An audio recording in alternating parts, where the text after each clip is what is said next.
Москвадан Кыргызстанга жүк передача алып кетем. Ар көлөмдүү Бишкек, Чүй, Ысык-Көл, Нарын, Жалал-Абад, Ош шаарларына байланыш номери жана WhatsApp +996 703 21 66 37 +7965 923 38 08.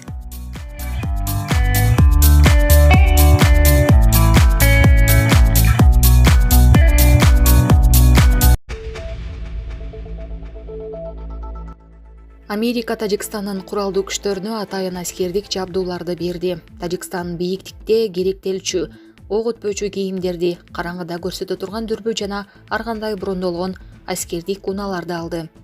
Тажикстан Афганистан менен болгон коопсуз чек ара долбоорунун негизинде утуп алган деп билдирди кошуна өлкөнүн УКМКсы. Булак Назар Ньюс KG. Бишкекте Кыргызстан менен Тажикстандын жумушчу топторунун жолугушуусу өттү. 2023 жылдын 3 февралынан 9 февралына чейин Бишкек шаарында Кыргыз-Тажик мамлекеттик чек арасын делимитациялоо жана демаркациялоо боюнча Кыргыз Республикасы менен Тажикстандын укуктук маселелери боюнча топографиялык жумушчу топ жолугушууларды өткөрдү.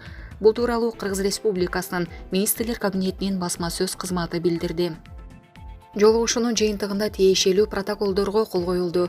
Ошондой эле бул жолугушуу достук жана өз ара түшүнүшүү кырдаалынан өткөнү белгиленет. Кийинкисин Тажикстанда өткөрүү пландалып жаткан. Эске салсак, жумушчу топтордун буга чейинки жыйыны 2023 жылдын январында Душанбеде өткөн. Булак Назар Ньюс KG. Садыр Жапаров Туркиянын элчилигине барып, боордош элге көңүл айтты. Президент Садыр Жапаров бүгүн 9 февралда Туркиянын Кыргызстандагы элчилигине барып, жер титирөөлөрдүн кесепетинен көп сандаган курмандыктарга байланыштуу түрк элине көңүл айтты. Бул тууралуу өлкө башчынын маалымат кызматы билдирди. Жапаров көңүл айтуу китебине Кыргызстан элинин жана жеке өзүнүн атынан боордош түрк элине көңүл айтып, табияттын татаал кырсыгына кабылып, башына каран күн түшүп турган боордош Туркия элинин кайгысын тең бөлүшөрүн билдирди. Бүгүнкү күндө жер силкинүүдөн сандаган имараттар кыйрап, анын курмандыгына айланган миңдеген түрк боордоштор үчүн жамык кыргыз журтунун жүрөгү сыздап турат.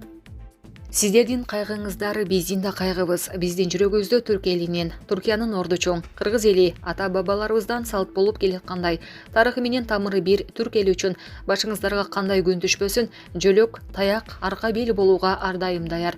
Жалпы Кыргызстан элинин жана жеке өзүмдүн атыман каза болгон боордошторубуздун жакындарына жана туугандарына терең кайгыруу менен көңүл айтам.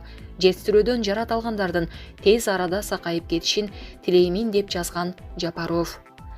Эске салсак, 2023 жылдын 6 февралынын таңында Туркиянын түштүк-чыгышында магнитудасы 7,7 жеткен зилзала болгон. Түш чени кайра кайталанган. Мамлекет башчысы Режеп Тайип Эрдогандын айтымында бул 1939 жылдан берки эң күчтүү жаратылыш кырсыгы болуп калды. Соңку маалыматтарда 12.391 адам каза таап, 62.914 киши жаракат алганы айтылды. Булак Спутник KG. Туркиянын Кахраман-Мараш шаарына барган Кыргызстандын өзгөчө кырдаалдар министрлигинин куткаруучулары 22 адамдын сөөгүн урандылардын астынан алып чыкты. Ведомстводон билдиришкендей, бул Бишкек убактысы боюнча саат 15:00 карата маалыматтар. Кыргызстандыктар менен бирге Туркиянын, Россиянын куткаруучулары, ошондой эле жергиликтүү ыктыярчылар куткаруу издөө иштерине катышууда. Ал эми каза болгон жарандардын жакындарына Кыргыз Республикасынын өзгөчө кырдаалдар министрлигинин психологдору жардам көрсөтүп жатышат.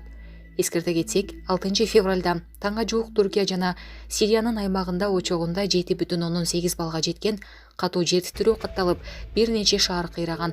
Кийин жер титирөө дагы кайталанып, анын күчү очогунда 7,16 балга жеткен. Булак Назар Ньюс KG. Кыргызстан Туркияга дагы 100 куткаруучу жөнөтөт. Кыргызстан Туркиядагы жер титирөөнүн кесепетин жоюуга жардам көрсөтүү үчүн дагы 100 куткаруучу жөнөтөт. Бул тууралуу президенттин парламенттеги өкүлү Алмазбек Абытов депутаттардын суроосуна жооп берип жатып билдирди. Ал буга чейин өзгөчө кырдаалдар министрлигинин 67 куткаруучусу барып, 3 күндөн бери иштеп жатканын белгиледи. Абытовдун айтымында, ушул жекшембиде дагы 100 куткаруучу атайын борт менен учуп кетүүгө даярдык көрүп жатат. Эске салсак, 2023 жылдын 6 февралынын таңында Түркиянын түштүк чыгышында магнитудасы 7,7 жеткен зилзала болгон. Түш шени кайра кайталанган. Мамлекет башчысы Режеп Тайип Эрдоганын айтымында бул 1939 жылдан берки эң күчтүү жаратылыш кырсыгы болуп калды.